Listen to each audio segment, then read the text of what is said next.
What's going on, everyone? Luca Rosano here, back with another video. It's been a while. I haven't uploaded for like a week or 10 days. That's probably one of the longest stretches that I haven't uploaded a video on YouTube in quite some time.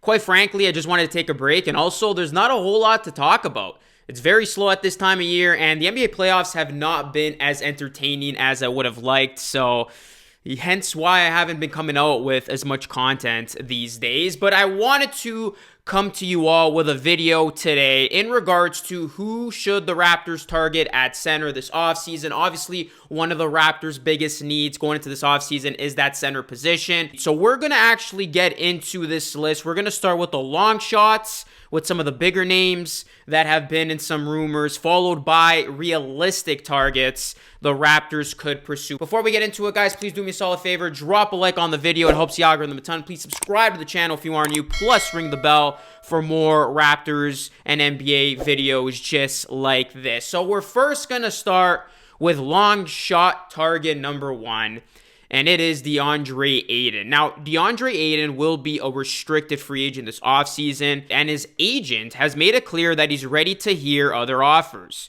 And I quote, "Things will work out for DeAndre. He's a valuable player." Veteran player agent Bill Duffy said in an interview with Sirius XM NBA Radio. There's other teams in the league as well. He's a restricted free agent, so we'll see how this process unfolds, close quote. A max contract from the Suns would be worth a projected $176.9 million over 5 years. Should Ayton sign a max contract elsewhere, it would top out at an estimated $131.15 million over 4 seasons. Now, reports have indicated that Ayton should expect a max offer somewhere on the market this offseason if he doesn't get one from Phoenix. The Raptors could clearly use a player like him, but the problem is they would have to spend the entirety of the remaining cap space to acquire him. The Raptors still have multiple significant extensions to hand out, and bringing in someone with Ayton's financial demands can make it tough to retain everyone. Both Fred VanVleet and Pascal Siakam are extension eligible this offseason. Gary Trent Jr. could avoid taking his final player option, putting yet another free agent out there on the market, and then eventually Scottie Barnes' extension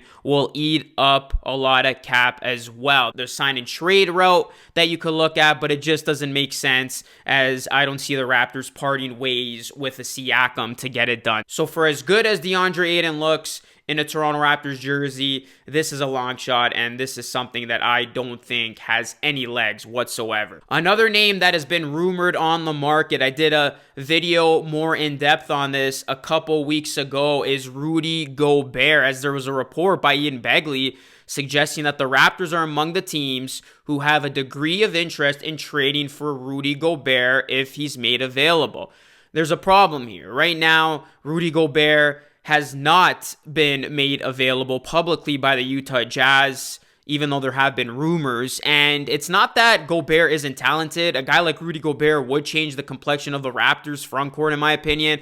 But the $169.7 million he's owed over the 4 years makes his financial cost prohibitive before trade talks even start. So Toronto would likely have to include one of its core players just to make the salaries match. And Masai Ujiri has already come out saying that he's not interested in moving anyone from the core this summer. So this is another long shot that I don't see happening.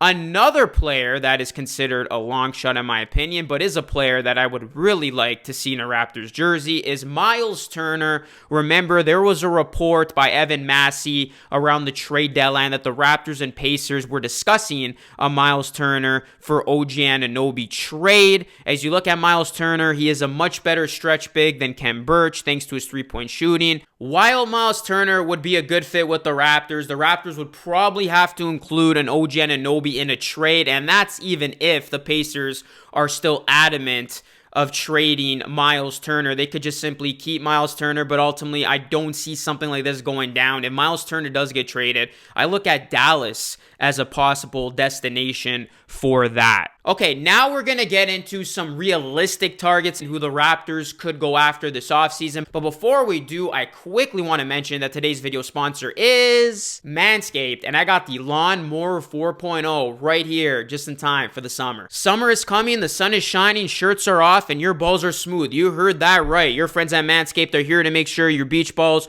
are as smooth as Floridian sand. In summer, you want to kill some cold beers and barbecues, not kill the vibe with pubes peeking out of your swim trunks. That's why Manscaped has their Performance Package 4.0 to keep the party in your pants looking crisp and refreshing all summer long. Dive head first into summer by joining the 4 million men worldwide who trust Manscaped. And get ready for Hawkeye summer by going to manscaped.com for 20% off plus free shipping with my promo code LUCA3. The Manscaped Performance Package 4.0 has everything you need to prepare the summer bod. Inside the package, you'll find their Lawnmower 4.0 trimmer, Weed Whacker, ear and nose hair trimmer, Crop Preserver ball deodorant, Crop Reviver toner, Performance boxer briefs, and a travel bag to hold your goodies. So get 20% off plus free shipping with my promo code LUCA3 at manscaped.com. That's 20% off plus free shipping with promo code LUCA3 at manscaped.com. This is the summer to turn your package into the full package with Manscaped. Okay, kicking off the realistic list is a familiar face for the Toronto Raptors, Serge Ibaka. Yes, now Ibaka is currently slated to be an unrestricted free agent this summer. Back in September, Ibaka did a Q&A on his Instagram page that hinted at the possibility of a reunion with Toronto. He said, never say never. And he added in another story on his Instagram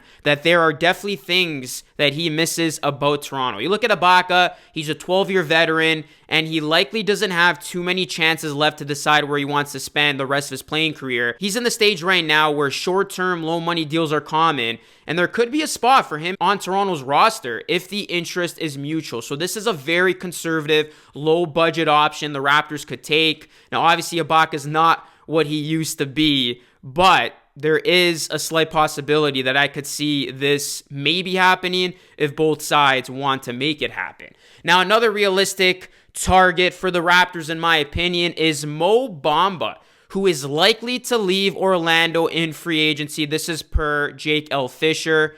He went on to say the idea of incorporating Smith or Holmgren into Orlando's rebuild has sparked an expectation among league personnel that Bamba, a restricted free agent this summer, is likely to depart the franchise. As you look at Mo Bamba, there will be a number of teams that could be interested in him. So we'll see what happens here. There's also the possibility for a sign and trade, but Mo Bamba is one of those guys that I've always liked the idea of him possibly joining the Raptors. And now we're going to get into the most realistic target, and this is a guy that there were a lot of rumors at the trade deadline that the Raptors were on the verge of making a deal for, and that is Nurkic. Yes, you look at a guy like Nurkic, he is a traditional big. And like I said at the top of the video, the Raptors badly needed a traditional big man to go up against Joel Embiid. And going after Nurkic, who is an unrestricted free agent for the Raptors, could be a good idea. Now, it might be tough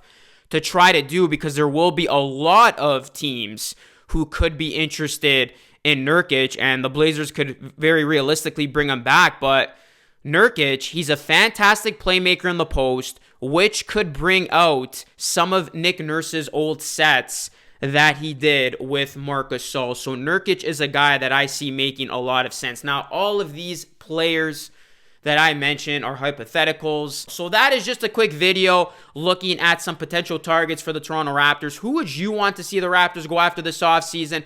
Which one of these names appeals to you, or is there another name that I did not mention that you would like the Raptors to go after to address that big man, that center need that this team clearly has? So let me know in the comment section down below. I think it's safe to say the Raptors might not go back to small ball for this season, so if that's the case, they're going to have to address this one way or another. Drop a like on the video, subscribe to the channel if you aren't new, plus ring the bell for more. This is Luca Rosano signing off. As always, thank you so much for watching, and I'll catch you all again in the next video.